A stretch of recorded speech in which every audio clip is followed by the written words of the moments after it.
I am 28 years old, which means that I don't know jack about Five Nights at Freddy's. By the time that game was really popping off, I was just hitting college. 10 years ago, think about that.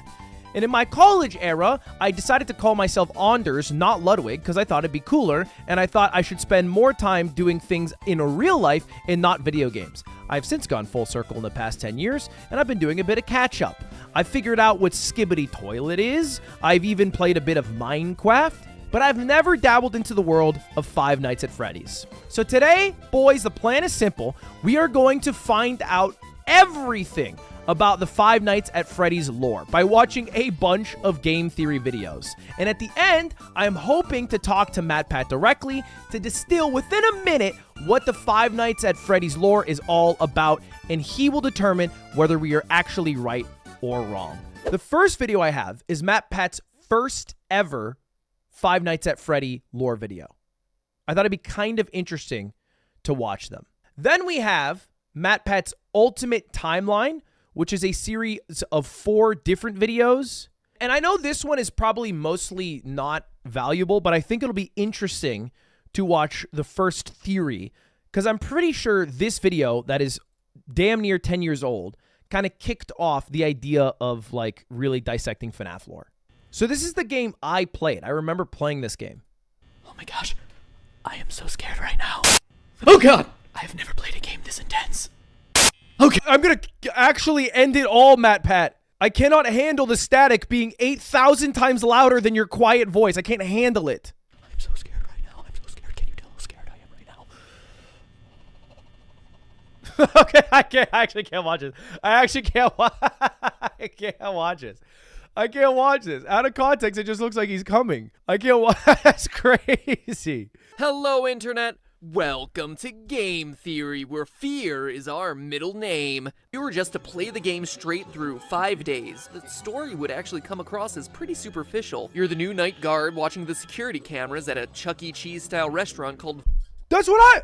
Freddy Fazbear's Pizza. Yes. 4 animatronics roam the halls at night because the owners don't want their servos to lock up. Purple Bad one and the news yellow is, one. You can't let them near you or else they'll kill you on the spot Yes. because you look like a naked endoskeleton. Ow, ow! Show them those circuits! Apparently, one of them bit someone back in 87, presumably 1987. And the past guard leaves you recorded phone messages to act as your tutorial. That is, as much as he could record before he got himself killed. And that's it. Stay 5 nights, collect your paycheck, done. Game over, play something new. But playing it that way is doing the game a huge disservice. Wait, that's what I did. Okay, see that? This is literally, he just recapped what I recapped all I know about Five Nights at Freddy's. And now he's saying I'm a big dumbass for that. Okay. Here's the rest of the story. Freddy Fazbear's Pizza, once a popular restaurant, fell into hard times when 5 children went missing there after being lured to a back room by a man dressed in a character costume. Though a suspect was caught and convicted, the bodies of the children were never recovered. The pizzeria was also threatened with shutdown due to sanitation complaints. I'm sorry.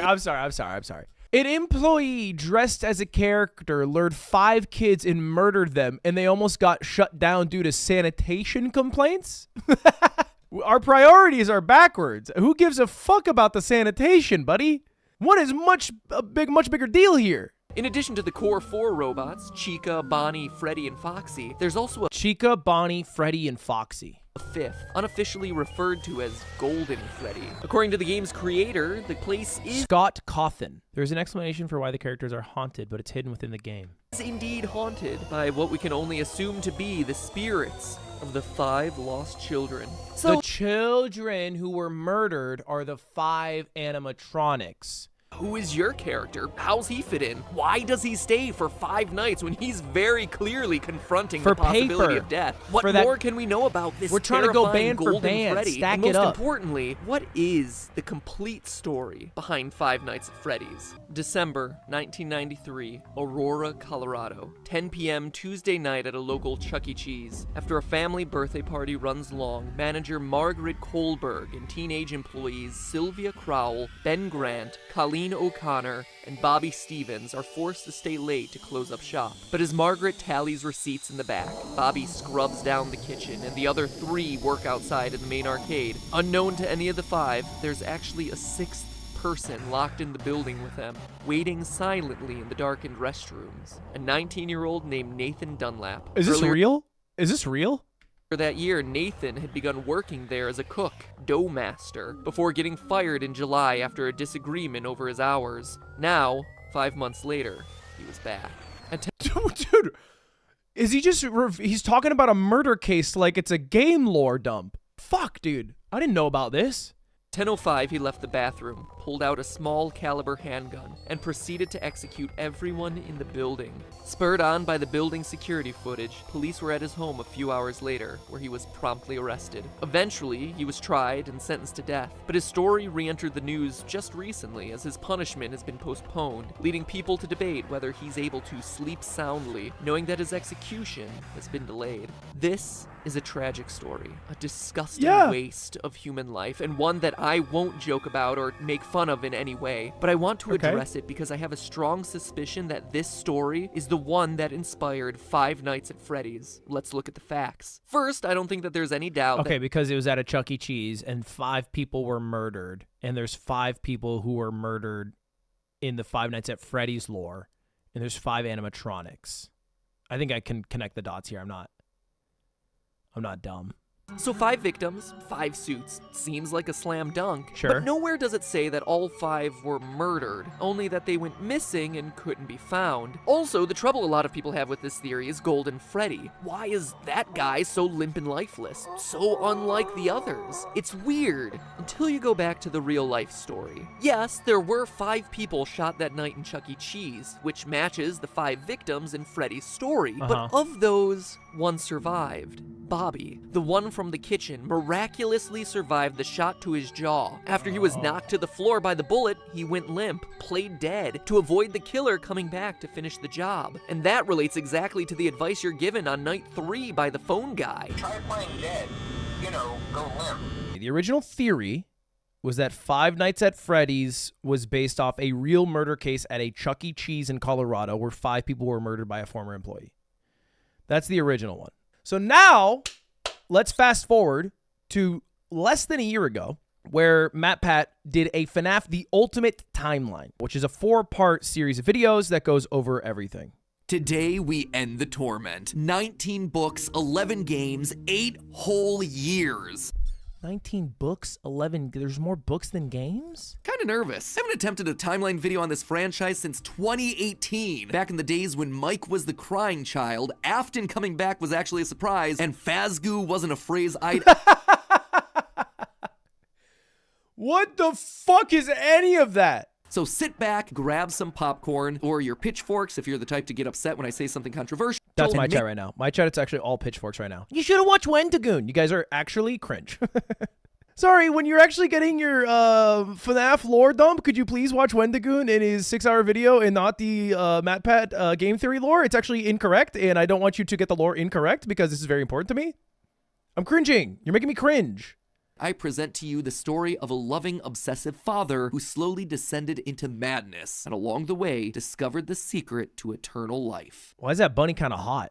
Our story begins not in the 1980s, or even in the 1970s, the 60s. but all the way back in the 1930s. People were tired and they were hungry, but as they traveled, there was one thing that could lift their spirits. A simple roadside attraction called Fredbear's Singin' Show. The ads were plastered all over town, but it left a permanent impression on one little boy, William capturing Afton. his imagination in a way that nothing William else Afton. had. One little boy named Billy. That was his nickname at Willie least, but Billy. his parents liked to call him William. William Afton. The bear could dance, it could sing. For decades, William dreamed of recreating that moment of bringing a musical bear to life, but how? Go in a William costume. was inspired by the work of Walt Disney, who throughout the 50s and 60s was pioneering the use of mascot suits throughout his theme park. The big innovation? Suits with 5 fingers. I'm sorry, this is a quick aside. I always love listening to like technological updates in like the 18 or 1900s because they sound so simple. It's like, oh, dude, we figured out that actually you need your hands. No. So what we figured out is that actually if you wash your hands before putting your hands into someone's body in surgery, it's better. Stuff that's like nowadays, like, yeah, no fucking shit. Back then, they're like, no, we actually solved this. To appeal to the kids, and for copyright reasons, he changed Fredbear from a realistic brown animal to a cartoonish yellow bear with a purple hat and bow tie. But feeling like one character wasn't enough, he added another friend, a yellow rabbit with a purple vest and matching tie named Bonnie the Bunny. Bonnie and Fredbear would perform on stage to small but enthusiastic crowds. Other people saw the success of his idea and they wanted in. Enter Chica's Party World, a rival restaurant starring performing animal characters. His idea, except they did it better. William may have been the first, but obviously he wasn't the best. Why is he Madge? Like, yeah, they bit your shit, but you also bit somebody's shit. Like, Fredbear was literally a one-to-one copy. You just changed the color to yellow. A Yoink and Twister cannot be mad that somebody yoinked and twisted. All of them able to freely turn and talk and dance on their own, no human required. It was like magic. Magic that came from the mind of a brilliant creator named Henry Emily. A rocking band of characters featuring a yellow chicken thing with a southern drawl named Chica, backed by a band of other country-themed characters, including a pig with a banjo, an upbeat frog from the local swimming hole, and a brown bear with a heavy southern accent. Wait. A bear? But bears were his animals. Why not a cow or a horse? Something to fit the country theme a bit better. Why did it have to be a bear? And adding insult to injury, they had the nerve to call this thing Ned Bear, a direct copy of his own Fredbear. Whoops, that's gonna leave a mark. No, that was not okay. Afton's jealous admiration. Okay, all right. You know what? That's a little more dog. Eventually, his restaurant would go bankrupt, only to get bailed out by, of course, Henry Emily. Another insult, another humiliation that William wouldn't soon forget. He was humiliated that he got, you could have just rejected the offer, but okay, he was humiliated. No, I guess I get that. That would be humiliating. With the two franchises now merged into one, it was the best of both worlds. Afton's ideas with Henry's robotic expertise. The two men decided to launch under a new name, Fredbear's Family Diner, a pizza chain that would eventually come to feature. And he gets naming rights. And he's still Madge? Like, William, grow up. They decided to stick with Fredbear as the headliner, considering the yellow bear was easily identifiable as a brand and because he was the original performing animal mascot. Afton appreciated that. In 1983, Freddy Fazbear's Pizza launched, giving a dedicated home to all this new supporting cast of characters. Chica the Chicken, Bonnie the Blue Bunny, Foxy the Pirate, and of course the headliner, a brown Freddy Fazbear. Business was good. Okay. So the original location has the Golden Bear. Then they made a spin-off called fucking Fazbear's and this is the game I know. It did bother him that the one original character that he created, the one that he himself played, Golden Bonnie, got passed over for inclusion in that cartoon show. The only character in the roster of regulars to get ignored for the show, but he's actually so fucking whiny, I'm like getting annoyed, but other than that, things were going smoothly. He had himself a wife, 2 sons, a daughter. He had a thriving business. And best of all, he was able to learn the craft of robotics from the man that he both loved and hated, Henry. I feel really good about part 1. And Henry Emily, I will say, sounds like the GOAT. You know, fucking really, really crafted his own original place inspired by something. Then became partners with a person, I feel like unnecessarily. And then fucking brought him in, gave him naming rights. Like, if you think about it, William Afton's like, dude, I like bear. And that's the end of, like, everything he is. He was basically a kid. He saw a bear. He goes, I like bear. And then he made bear. And then he's like, what else do I make? And he's like, bunny.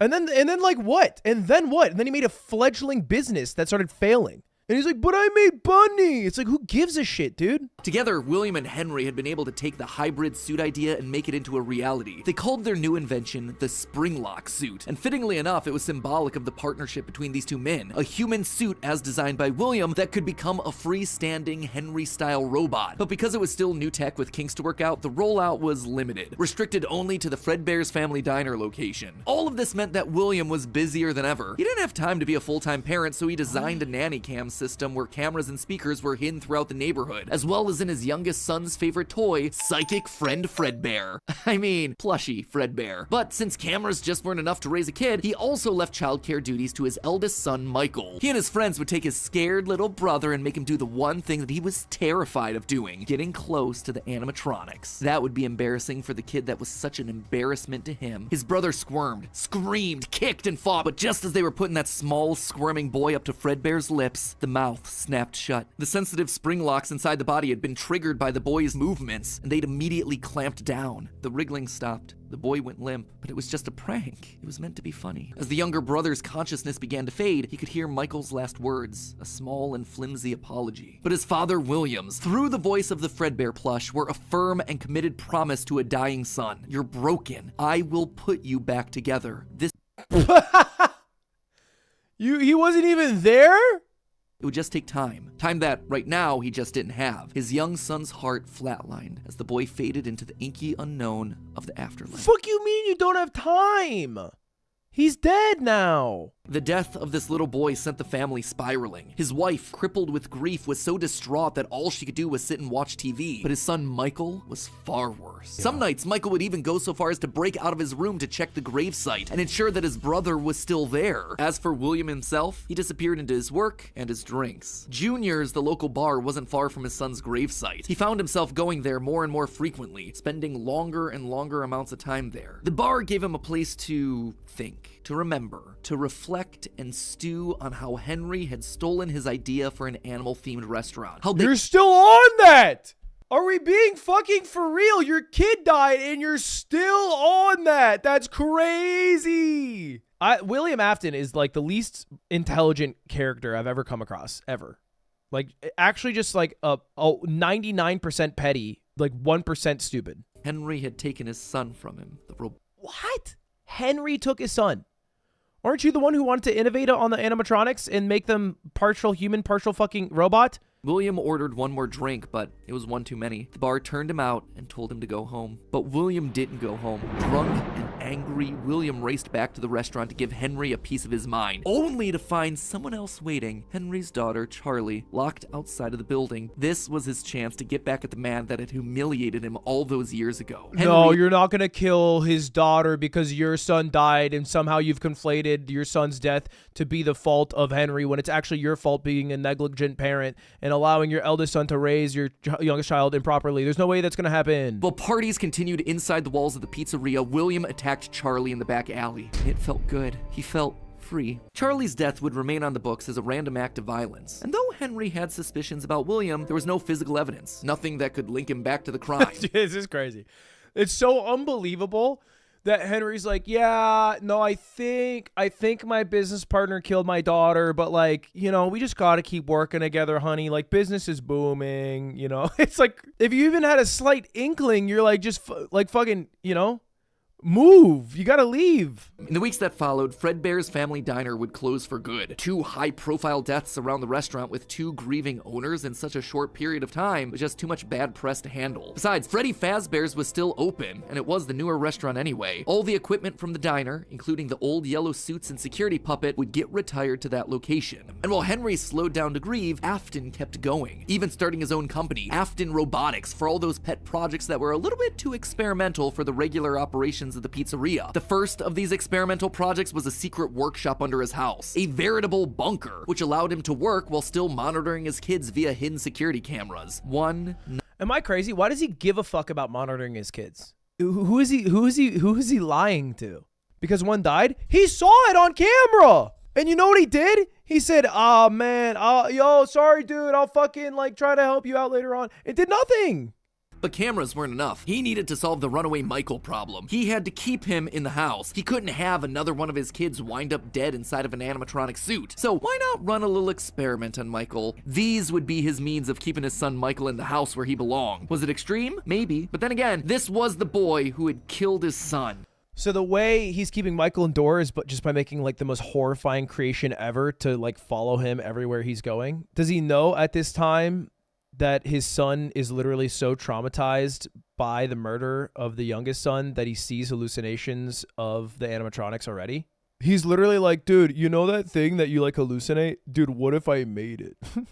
Michael would never forget these either. Years later, as a security guard, he would still draw pictures of them inside of his logbook. But Michael was the security guard? What the fuck? June 26th, 1985. Putting on the golden Bonnie suit, he lured children one by one to the back room of the pizzeria when no one was looking. At first, he was cautious. He would lure them with promises of cake and cookies. Susie was the first. You never truly forget your first. I was the first. I have seen everything. But where to hide the bodies? He couldn't sneak out. Someone would see him. He had to hide them in a place where they'd never be found and where they'd never leave the building. They had to be stuffed inside of the suits. No one maintained those things anyway except for him. And with each little life he snuffed out, his lies got bigger. Their house was burning. They're just being kidnapped. Until the last one where all pretense was off. He let himself get violent. Too violent. I'll just wait for him after school, throw a bag over his head, hit him with a shovel, and drag him into the back of my car. The body of Cassidy was far more bloody and broken than any of the others. He'd let himself go too far. That one he shouldn't have killed. The animatronics left, he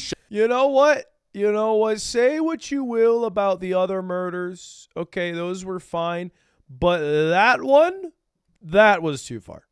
Police would even charge William with the crimes after finding security footage of the golden mascot suit luring kids to the back, but they couldn't convict him. They had no bodies, and his face had been hidden behind the mascot suit the entire time. What they had was circumstantial at best, and so he walked away a free man. Really? Would that hold up? I don't know. I'm not a fucking lawyer, but I feel like if I had video of a guy in a mask who lures children back there, and then every single child lured dies, to be like, Your Honor, anybody could have been wearing the mask. Henry knew the truth. In these murders, he saw his daughter Charlie all over again. So he threw Afton out of the company and shuttered the doors to the old pizzeria. Henry would keep the franchise quiet for 2 years. This would not happen again. This could not happen again. How could he protect the kids? Finally, he developed a solution. He would implement an even more extreme security system in the form of new animatronics. Toy animatronics, inspired by the toys that they had been selling years ago. So Henry Emily's like, dude, I think my fucking co-owner is like murdering all these children. What do I do? I'll make a toy. Like, what? Buddy didn't think like, what if I fucking like get him arrested? Because if he's not around, then the kids probably won't die. Here's the thing. If I was fucking convinced that Aiden had murdered 5 children, and not only 5 children, but more children, one of them mine, I would take him out vigilante style. I wouldn't be like, let me make a gizmo and a gadget. And the new and improved Freddy Fazbear's Pizza was making headlines in local newspapers. Headlines that just so happened to catch the attention of William Afton. Freddy's was back, and without him, that was his idea, his character. Henry was, yet again, trying to cut him out of the picture. No. That's crazy! That's crazy! You murdered 6 children! How is he still on the... Dude, what? You're doing a Freddy's without me? Like, how is he on that? Afton would go back, not as an owner or co-founder. He would go back in the one place that they would least suspect him, a lowly day shift security guard. And there it was, buried in the back of parts and services mixed in with the old withered animatronics was the golden rabbit. With the yellow security badge still on his chest, he used his crank to pull open the spring locks. It was time for Bonnie to give an encore performance. Someone used one of the suits. We had a spare in the back, a yellow one. Someone used it. Now none of them are acting right. 1987, 5 more kids. He didn't know what felt better, getting back into the... That's crazy. That's crazy. Henry Emily has to be the dumbest motherfucker I've ever learned about ever. Like, he reopened the restaurant and 5 kids are murdered and he's like, yeah, man. What could we do? You said he was the GOAT? He was the GOAT till he became a dumbass motherfucker. He didn't even try to hide his crime this time, just meant more blood on Henry's hands. He'd failed to protect the kids again. The restaurant had only been open for a few weeks, but William was sure that this would get it to close. Good, if he couldn't have Freddy's, no one would. Whenever a new pizzeria opened, he would be there. But as he sat in his bunker, something else started to linger in William's mind. He had seen something strange. The old withered animatronics, they had been wandering around the building, spurred on by the puppet. It was almost like those old robots were trying to save the kids. The following day, the news would report a security guard getting bitten by one of the animatronics during the day shift. Was that bite meant for him? William? The bite of 87!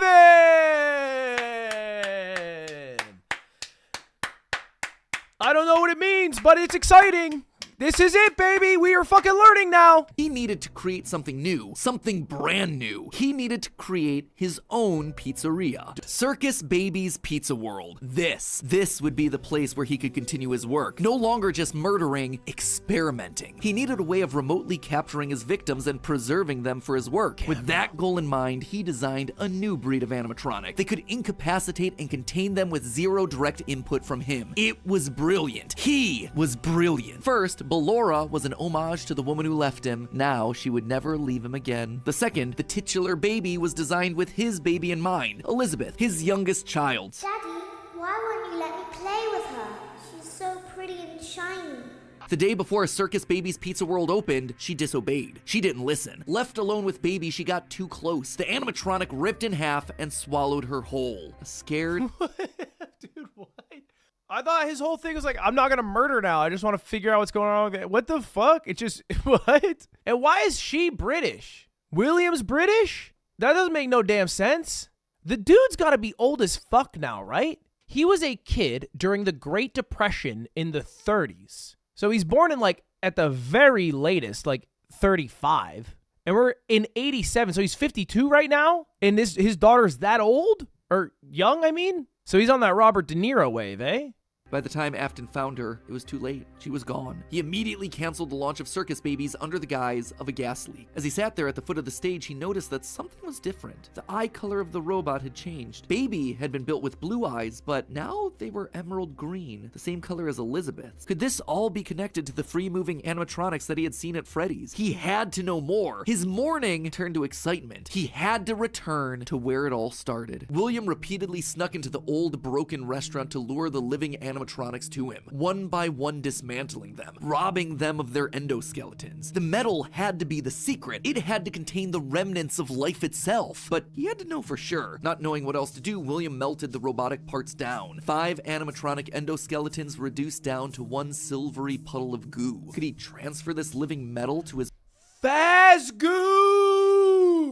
He picked up a syringe and filled it with the molten metal and injected the goo into Funtime Freddy's twisted, wiry endoskeleton. And suddenly, the coils came to life. Like snakes writhing in a pile, what had once been cold, lifeless metal moved and jolted on its own. He'd done it! He had unlocked the secret to life itself. Except something was clearly wrong. The movements were erratic. They were violent, angry. Baby didn't act this way. She had been calm, collected. This was clearly something else, something mindless and frantic. As he searched the old pizzeria one more time for any remaining scraps of metal, the ghosts attacked. His past victims come to collect their due, all led by Cassidy. The 5 lined up and blocked the door. He panicked as Cassidy approached. How do you stop something that's already dead? Maybe with the thing that resulted in their death in the first place. He would get into his suit like old times. He would regain his power over them just like the day that they died. He was the genius. He was the one in the suit. He was the one in charge. The spring lock snapped into place. Maybe it was just fate coming to collect its due. He didn't know. The only thing he did know was that his brain was suddenly filled with searing white-hot pain as hundreds of metallic pins and gears stabbed into his body from all sides. All he could do was collapse, blood slowly oozing out of... It is frustrating that this is the 3rd time someone has activated a spring lock to get their head fucking snapped. I get when the kids fell for it. I get that. But the dude who made the device fell for that? Really? Took days lying in his own blood, but eventually someone found him, a security guard making a normal report. When he saw the animatronics torn apart in the middle of the party room floor, it caused him to file an immediate report of a break-in. An owner would have to come in and claim the damage, and who else would it be other than Henry? Hope jumped in Afton's heart. Henry would see him. They were partners after all. Henry entered the secret room. His eyes fell on Afton sitting there in the pool of red, and Henry, saying nothing, turned and walked away. This is just to inform all employees that due to budget restrictions, the previously mentioned safe rooms are being sealed at most locations. And so there Afton would sit, hanging on for 30 years, trapped behind the walls with an iron will that refused to die. Whoa, baby! baby. All right, okay. Michael knew his father sometimes traveled for work, disappearing for days on end, but usually there was some sort of notice, a phone call, a post-it, something. His father was a careful and guarded man. He held his cards close to his chest, and as such, William had prepared him in the event that something like this ever happened. Normally, his father kept his home office locked, but in the event of an unexpected, prolonged absence, Michael had been instructed to enter his father's office and look behind an empty set of shelves mounted in the corner of the room. The shelf swung open and revealed a giant industrial elevator, one that led straight down into an underground bunker. Here it was, mapped directly underneath the floor. That's huge. That is huge. Michael's dumb as fuck. No offense. Dad, why are there construction workers outside? No, it's the neighbors.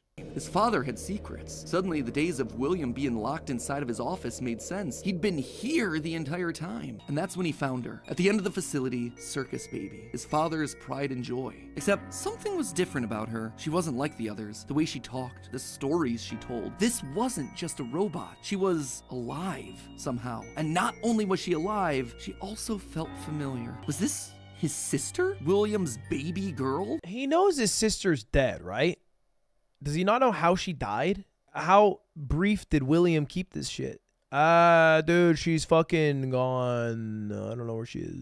William wasn't just a lame, overworked father. He was a monster, Yeah. toying with life itself. It's true, he Suddenly, was. everything clicked. He frantically looked around the room, blinking human heads on poles staring back at him. Green eyes, his sister. Blue eyes, his brother. Closed eyes, his mom. William was working down here trying to make believable humans, literally rebuilding the family that they had both lost. The small little girl robots with their British accents roaming the hallways of this underground facility suddenly took on a whole new context. Ew. Was William building clones of his sister? They seemed to know him, after all, to react to his presence. They were all there. They didn't recognize me at first, but then they thought I was you. Why is he British? It doesn't make any fucking sense. I know I've been stuck on this, but it literally makes no sense at all. Led by the voice of Circus Baby, he marched through the now empty halls of the Funtime Auditorium. He would lead them. He would protect them. And finally, he would be able to forgive himself for the killing of his brother so many years. That violent extraction arm? Michael had seen that one in the pile of blueprints. Something about heat rendering the magical silver metal inside useless. In reality, prior to getting himself spring-locked and put behind the wall, William's methods had become increasingly sophisticated, with a mechanized arm that could infuse new bodies with a soul. William could finally give and take away life. The only thing he needed were the bodies. Michael was gonna be the hero to help these animatronics, all right. He was gonna help the haunted tubes and wires of these animatronics escape, just not in the way that he anticipated. His sister had lied to him. Another game of pretend. The scooper plowed forward, digging its extraction arm into his body. As he heard his bones ripping through his flesh, Michael blacked out. But something is wrong with me. I should be dead. For the next several months, Michael's life was not his own. He was forced to comply with the tangle of wires and spirits that lived inside of him. His body felt like an overfilled balloon begging to burst as day by day, week by week, his flesh began to sag and discolor. He was a walking, talking, rotting corpse, alive, but wishing he wasn't. He was a puppet, a walking shell. And while he did his best to conceal his fate, there was only so much a man filled with robot spaghetti could do. The entity in his innards would eventually leave, but by that point, the damage had been done. His decaying flesh stank, turning him into a literal purple guy. Michael had to correct for the sins of his father. He had to make things right. Michael would burn Fazbear Entertainment to the ground. I mean, what else could you do when your skin was permanently purple? Yeah, that's fair. Michael's strategy was simple. He would apply for night security guard positions at the old defunct pizzeria locations. That way, no one ever had to see him or smell him during his shift. Dude, what? Yeah, there's this guy who's applying. He wants to be like a night guard. No, we did like a Zoom call. He's fucking purple, but I think it's fine. Like, what? What job are you getting hired without even like seeing anyone? I guess that's the least crazy part about this. Over time, Mike worked his way through the old restaurants, the original pizzeria, the bigger, better Freddy Fazbear's. He spent weeks there looking for clues as to his father's whereabouts, and each time at the end of his week shift, he would then set the location on fire. Remnant can't survive high temperatures after all. Well, I'm just shocked that like they keep hiring the security guard who just commits arson and burns the place down, and then they're like, yeah, we got this new guy, and then the place burns down in a week again, and they're like, yeah, we got this new guy, and it's like, you know, obviously you got to suspend disbelief a bit. The logistics of it all are just throwing me off. You're not gonna Could this finally be him? Sure enough, there he was. William inside his iconic golden Bonnie Springlock suit, only now it was green and decaying with age. And there they were, a small family of broken men finally reunited. He rigged the wiring inside the building to misfire, and the dry, desiccated walls erupted in flames. It is finished. Except, it was not. Somehow, through sheer force of will, Afton remained. He had survived, and Mike would need to find a new way of finishing off his father. Luckily, the solution would present itself later that year. Not from Mike, but from another victim that had been left in his father's wake. The only person who legally could bring the franchise back was Henry, but he'd largely pulled out of the franchise around the time of his father's disappearance. Something was up. Mike, doing what he did best, applied for a franchise and immediately got the job. Dude, it's crazy he's purple. I'm sorry. It's crazy he's like purple and like basically undying or like an undead. And he's just purple. And he's just like, yeah, I'm purple. I've been purple for like a decade and I've worked at like 8 different Freddy's. Like, and he's got no bones. It's so weird. It took a few nights, but eventually everyone was there. His father, the puppet, the robot spaghetti that had once violated his body, and his sister, now hopeless. Father, the puppet, the robot spaghetti that had once violated his body, and what a sentence. What a sentence. The robot spaghetti that violated his body. The fucking robot spaghetti. What we found out, look, is that like, although we're watching this story unfold from the perspective of the Aftons, there's presumably a different story being written from the perspective of the murdered children, and they still are stuck in these robotic bodies with some level of consciousness. He had been instructed to seal the doors and leave, but while he locked everything down, he didn't move on. If this was truly meant to be the end, if the remnant needed to be washed away, he needed to be a part of that. Although there was a way out planned for you, I have a feeling that's not what you want. I have a feeling that you are right where you want to be, and to you monsters trapped in the corridors. Be still. Although for one of you, the darkest pit of hell has opened to swallow you whole. So don't keep the devil waiting, old friend. And with that, ooh, what a bar. The Afton legacy died with all of them trapped inside of a literal box. As the flames danced around the office, Mike, for the first time in decades, was happy. But William wasn't gone yet. Although the darkest pit of hell was open and waiting. They've burned down 2 restaurants now to kill him. And you're just like, you know what? I willed me to still be here. Like, what? Without warning, animatronics, both new and old, began to jump out at him, bite him, rip him limb from limb. The pain was immeasurable. Make it stop. Make it stop. William, for the first time, longed for death, an end to this torture. So this is just a game, right? I'm assuming. So like sometimes I feel like, oh, that's lore. And then sometimes I feel like a game was made and you have to make it make sense in the lore. And this is one of those times where I feel like there was just a game called, I guess, Ultimate Custom Night, where William Afton is getting like especially fucked on by every single doll to ever be made. And then you have to like make that make sense in the lore. Cassidy was so focused on taking revenge, they actually did the one thing that would be the downfall for so many others. They kept William alive. Even though fire should have destroyed the remnant that was coursing through his being, Cassidy kept William breathing, paving the way for his escape. The last 2 episodes have been about death. The death of Afton's family, the deaths of multiple children, the death of the franchise itself as Mike and Henry figuratively and literally burn it all down. Today's episode, though, and the current end of this franchise, is instead all about rebirth, the return of old characters in new forms, and the controversial rebirth of a franchise entering the next era of its story. The company was outright dissolved. Even the memories of the horrors that had happened there started to fade away in the public consciousness. The people were gone too. William was dead. Henry was gone. A whole generation of young Emilys and Aftons had lost their lives to the horrors of the pizzeria, all of them collateral damage to the man in the bunny suit. Everyone the company had ever touched was dead and gone.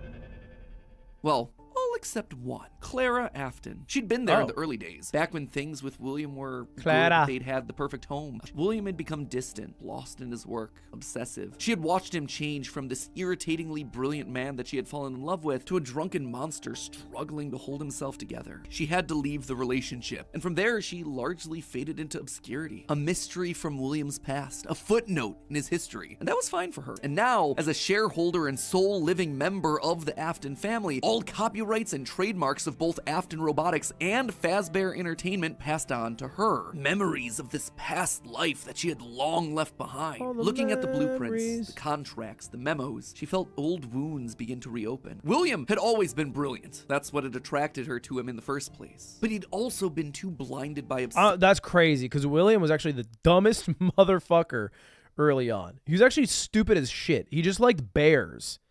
That was literally his whole character, is he liked bear.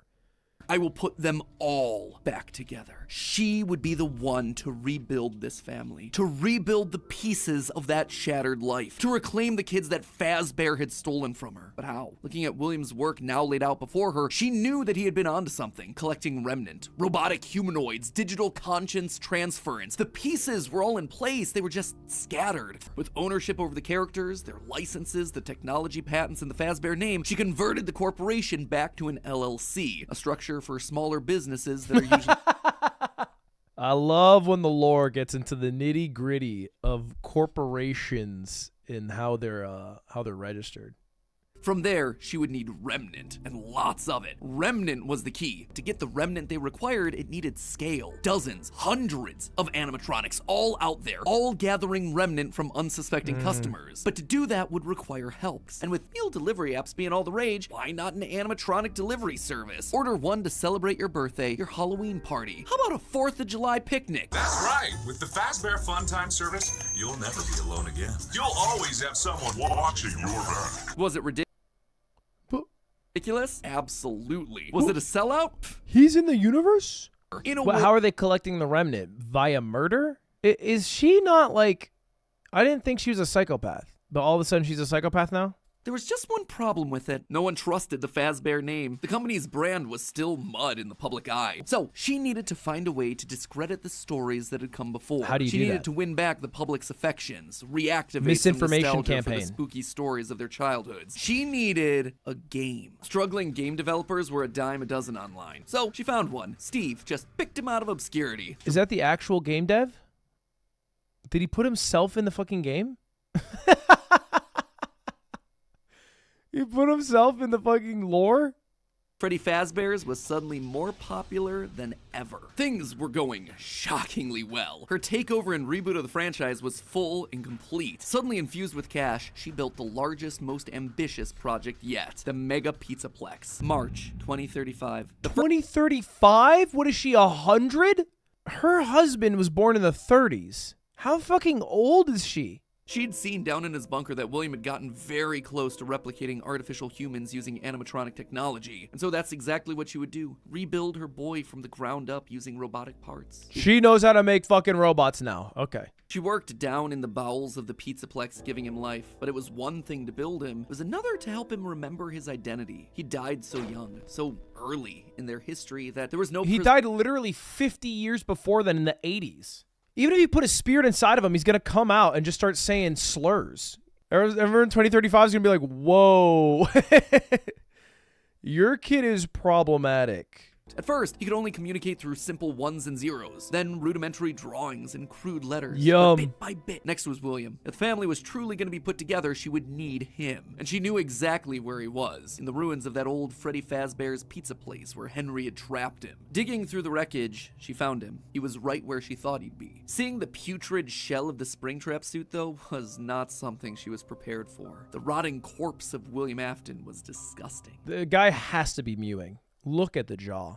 But it was the second attempt that looked like it had the potential to kill two birds with one stone. Enter Vanessa. Mrs. Afton wanted a surrogate daughter. Her darling Elizabeth would have been a young woman at this point if she had lived. And Clara wanted someone who wasn't Elizabeth but could be just like her. She started as a QA tester at Silver Parasol Games, the VR game development company that was part of her plan to bring back William. But more importantly, Vanessa checked all the correct boxes. Right age, blonde, green eyes with a fondness for flowers and the outdoors. In many ways, it was her daughter all over again. Except it wasn't just looks and personality. What really mattered was Vanessa's mind. Underconfident, coming from a broken home, motherless, able to be manipulated. Yes, Jesus. She would do nicely. The reborn Gregory was an expert hacker, part of the benefits of being an Afton and a robot. Sorry, he was drawing fucking pizza going yum, and now he's a perfect hacker?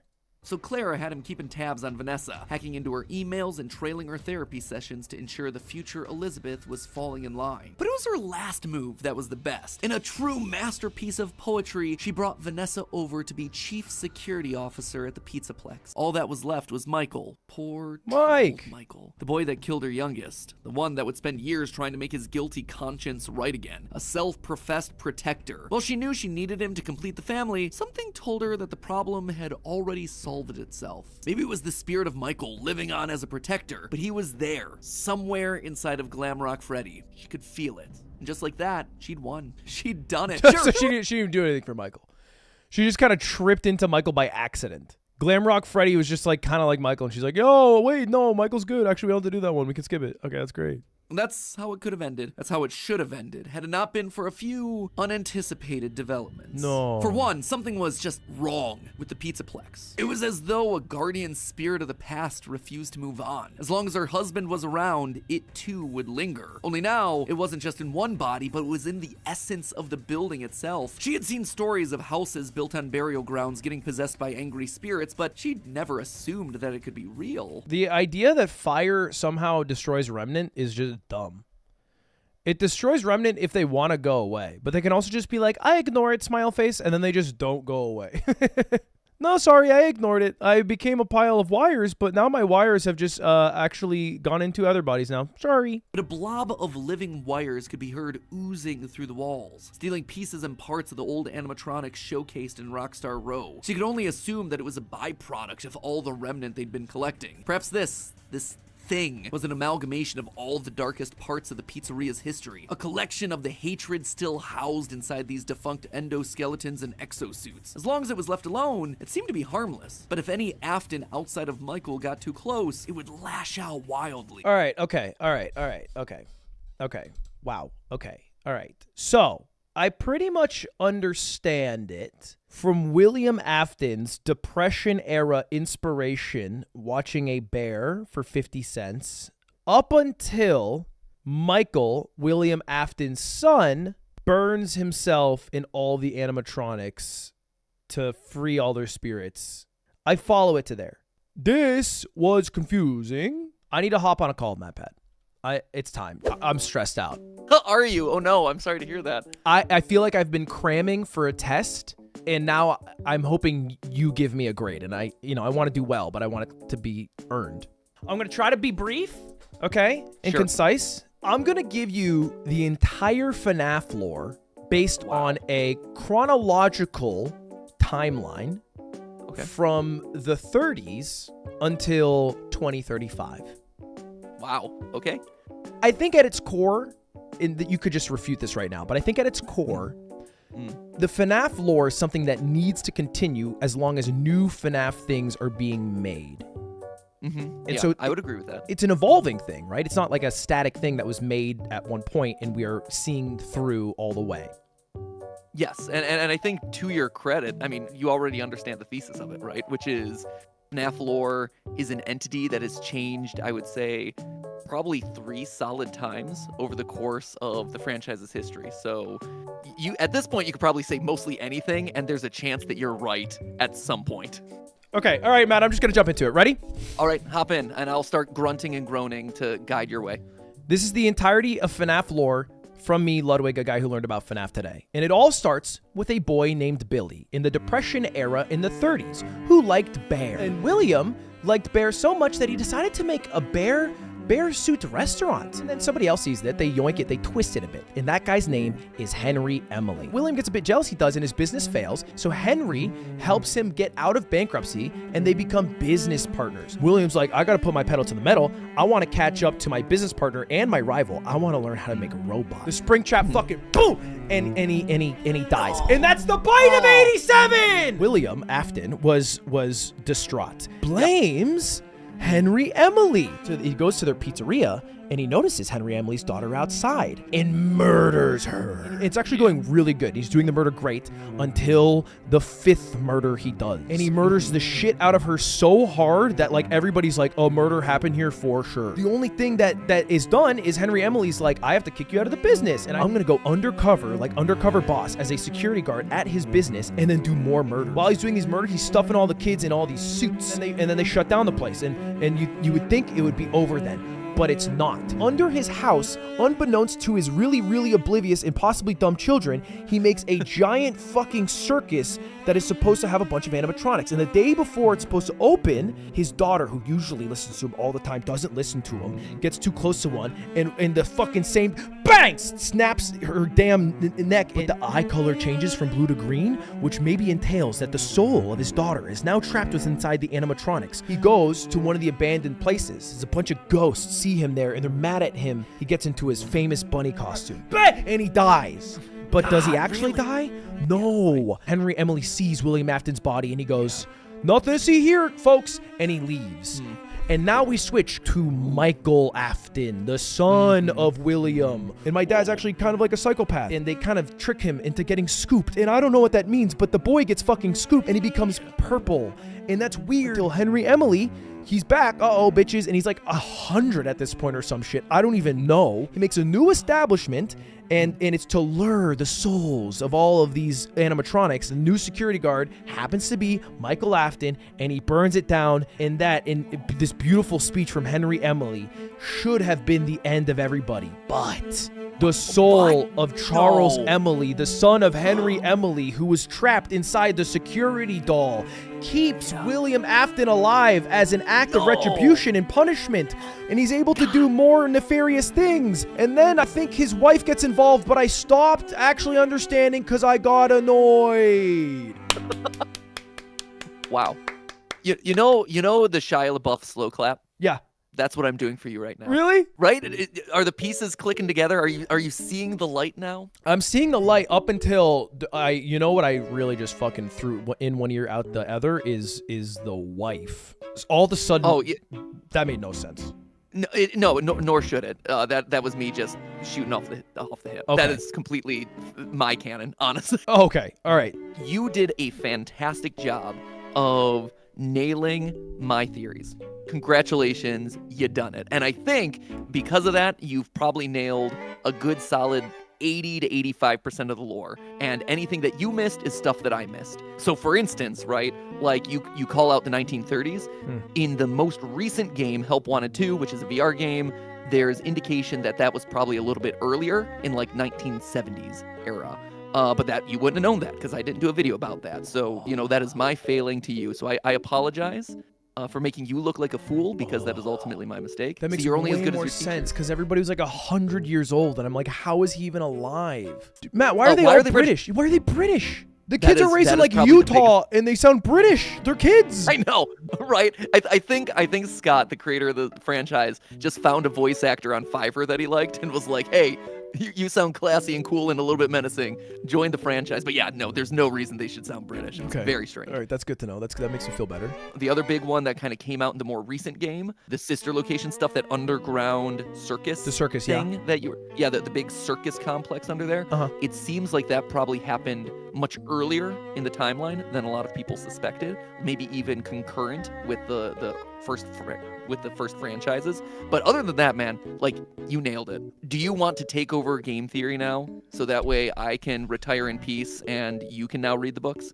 Yeah, let me usurp the people who've been working there for years, please. Yes. Yeah. Okay. I think we can find an opening for you. I think FNAF researcher #1, I think, is a great job title for you. I will. You know what I'll do great is I will be great at pissing off the FNAF fan base, which is, something you've been inadvertently doing it. I would be directly doing it. Okay. Great. If you're used to it, if you're comfortable with that position, then please, you've already got half the job there. You're great. You've been a huge part of FNAF. Isn't that weird?